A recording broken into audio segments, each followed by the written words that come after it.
pero hay muchos liberales en todas partes del mundo que niegan el derecho del Estado y la sociedad a invertir en defensa, como vos lo estás diciendo. No, bueno, y se pero ponen eso en posturas no, libertarias o digo, pacifistas. pongo el ejemplo del panel que yo escuché, que eran países, a ver, ¿por qué es interesante esto? ¿Dónde predomina el liberalismo? Que yo te lo contaba el otro día fuera de micrófono.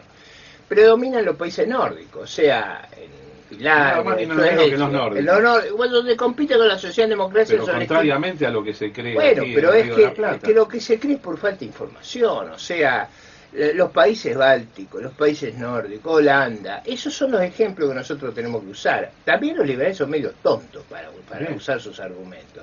O sea, el argumento tiene que ser, ¿dónde se ven las cosas que usted propone? Bueno, Holanda se ven. Ahí hay un gobierno liberal de larga duración. Pero además, Ricardo, el liberalismo holandés es anterior a todos los europeos del siglo XVII, absolutamente. del siglo XVI. Por una realidad, acá usemos un poco la enseñanza marxista. Es decir, ¿qué es lo que había en Holanda? Bueno, Holanda era un palo logístico hace 500 años. Entonces es la natural que tuviera la vocación de integrarse al mundo, y ahí surgieron algunas de las ideas más vigorosas para la autonomía de los ciudadanos y para evitar los excesos de poder. Parte de esa batalla tiene que ver con la libertad religiosa. Claro. Acuérdate que en esa época vos tenías que tener una religión, la que te gustara o no te gustara, y parte de la reacción en Holanda por la libertad económica era que la libertad económica creaba el vehículo para la libertad religiosa, y la libertad económica y la libertad religiosa creaban el vehículo para la libertad política. Y ese es el verdadero laboratorio de ideas de la humanidad. O sea, donde estamos disputando ahí en los países bálticos, en los países nórdicos, por supuesto que en toda Europa, en Bélgica, ahí pesa, lo mismo que en Alemania, lo mismo que en España, lo mismo que en Inglaterra. Es decir, yo diría que estas ideas de la libertad han sido históricamente ideas de vanguardia, o sea, son ideas que su origen ocurre allá a mediados del siglo XVIII, pero que su florecer es en la posguerra mundial. Claro. Y es por eso que allí vienen los dos grandes institutos de referencia intelectual, la Internacional Liberal, creada en 1948, y Montpellier luego de la Segunda Guerra Mundial. Y ahí está el núcleo de formación de las ideas de la libertad, y hay que mirar con ese prisma. Ahora, tú me preguntabas, en los países de África, los que han vivido las tiranías más feroces, los que han vivido el apartheid, ¿quiénes fueron los abanderados de la lucha contra el apartheid, contra la discriminación? Justamente acaba de morir un gran profesor mío y probablemente uno de los más destacados intelectuales de la idea de la libertad, si no quizá el intelectual más formidable del siglo XX, que es Gary Becker. Y Gary Becker hace su primera tesis sobre la economía de la discriminación, sobre el inmenso costo que tenía el apartheid, la brecha racial, etc. Entonces yo digo, en ese marco de idea, yo conocí los personajes de Zimbabue, los personajes de Sudáfrica.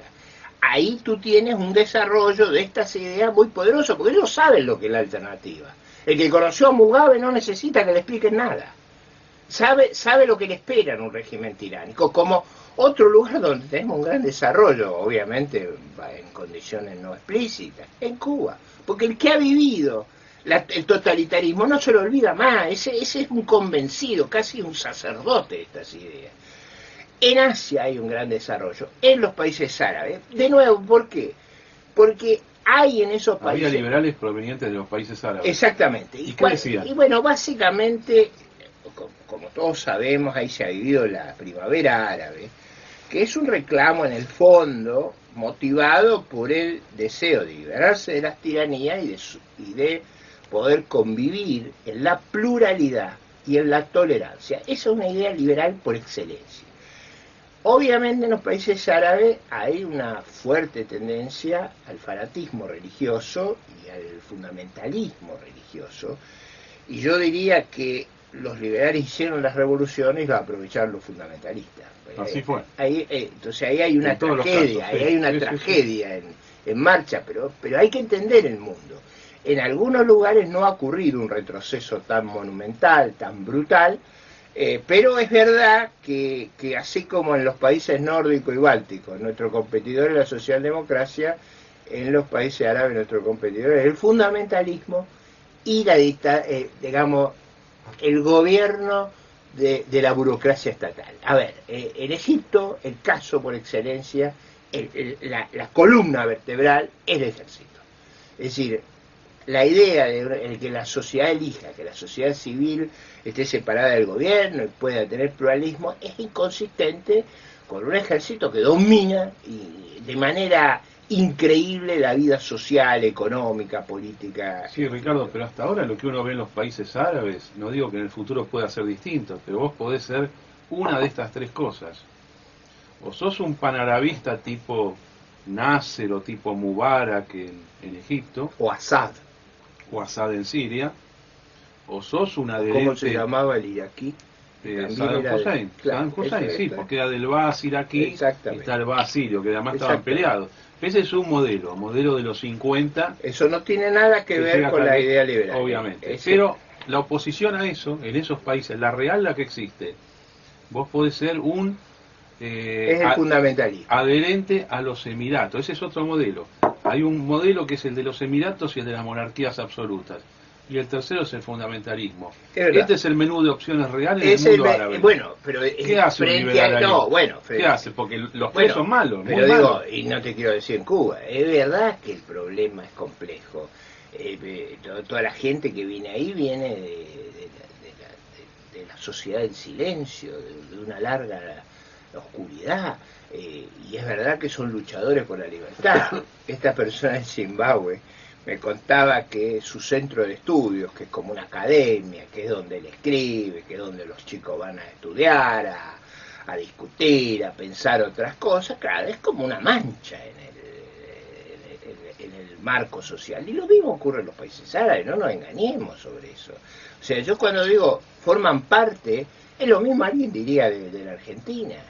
¿Cuánto es el peso de gente como yo en la Argentina en términos de las ideas? O sea, nosotros representamos, creo yo, una de las tradiciones más excelsas y de las que Argentina más podría estar orgulloso. Y sin embargo, esa tradición de Alberdi, de Sarmiento, de Alvear, no forma parte de la narrativa, no de las fuerzas gubernamentales, tampoco de la fuerza opositora. Eso no quiere decir que nosotros no tengamos una propuesta valiosa a la sociedad y que no reflejemos a lo mejor el camino más inteligente para afrontar los dilemas que tenemos como sociedad. Ricardo, asumo que en la Internacional Liberal, en el Congreso de Rotterdam que estás comentando, hubieron representantes liberales de los países asiáticos. Así es. ¿Cómo está el liberalismo asiático ahora? Porque a nivel económico es una zona que sigue progresando. Bueno, de nuevo, ahí hay... ¿O hay una divergencia entre política y economía? No, hay la competencia más complicada para nosotros en varios... hay, por supuesto, mucha gente nuestra ahí. Hay la competencia más complicada, porque convengamos que el modelo autoritario ha sido eficaz. Y voy a dar un caso de suma eficacia y de sumo autoritarismo, que es el modelo de Singapur. En Singapur ha habido un modelo de extraordinaria eficacia económica, usando la economía de mercado, todo lo que nosotros proponemos, pero sin las libertades políticas. Y ese es el modelo que ha copiado China, es decir, el capitalismo abierto. Hay que leer las conclusiones del último Congreso del Partido Comunista, dice prioridad absoluta al mercado. Yo me río cuando acá los socialistas, los comunistas dicen se está además se sigue llamando Partido Comunista. Bueno, pero es que nadie toma en serio eso. En Vietnam, en China, nadie toma en serio este argumento. O sea, ese es el partido del poder, no tiene nada que ver. Yo he estado en Hanoi, yo he estado en Beijing, yo conozco eso bien, he discutido con los funcionarios, he participado hasta como asesor de esos gobiernos, así que conozco muy bien lo que ahí pasa. Y yo te puedo asegurar que ninguno de esos países se toman en serio el nazismo. Yo te voy a contar lo que me decía un funcionario chino. Sabemos que eso fracasó. Claro. Ha sido una catástrofe. En la Unión Soviética, en Europa, fue una catástrofe con el maoísmo acá. ¿Usted no ve que hemos pegado un salto extraordinario cuando cambiamos de la economía planificada a la economía de mercado? Pero no es el fenómeno más... A mí un chino me decía, pero usted está bien de la cabeza cuando le hacía esta pregunta. Porque claro, yo venía con las preguntas que me servían para el debate en la Universidad de La Plata, cuando yo era profesor. Y yo le hacía las preguntas que los estudiantes me hacían. Y me decía, pero no, obviamente yo coincidía con él, pero yo Claro, repetía lógico, para lógico. tratar de... Pero me decía, ¿a usted no le parece Vos te ponías disparatado? para jugar en Exactamente, latinoamericano de como el izquierda, abogado ¿verdad? del diablo. Claro. Y el argumento me decía, pero usted no ha visto lo que ha pasado acá, no ha visto lo que ha pasado en Vietnam, no ha visto lo que ha pasado en Camboya. Eso, todos esos países, si uno baja hoy, uno nunca va a ver algo igual en materia de economía de mercado. Ahí están, todos tienen espíritu empresario. En Vietnam del Norte, En, lo más ni increíble. sabe lo que es Vietnam del Sur, es más acentuado. Ahí el marxismo no logró matar el espíritu empresario. ¿Dónde lo mató el espíritu empresario? En muchos países de Europa Oriental, porque ahí se pulverizó la iniciativa y la gente se acostumbró a vivir del gobierno, a vivir de que alguien se haga cargo de su gasto, a vivir de la transparencia, a vivir, digamos, de las políticas de bienestar, de los planes de trabajar. Cuando una sociedad vos la pervertís a ese punto, que pierde la ética de ganar el pan con el sudor de la frente, esa sociedad está perdida.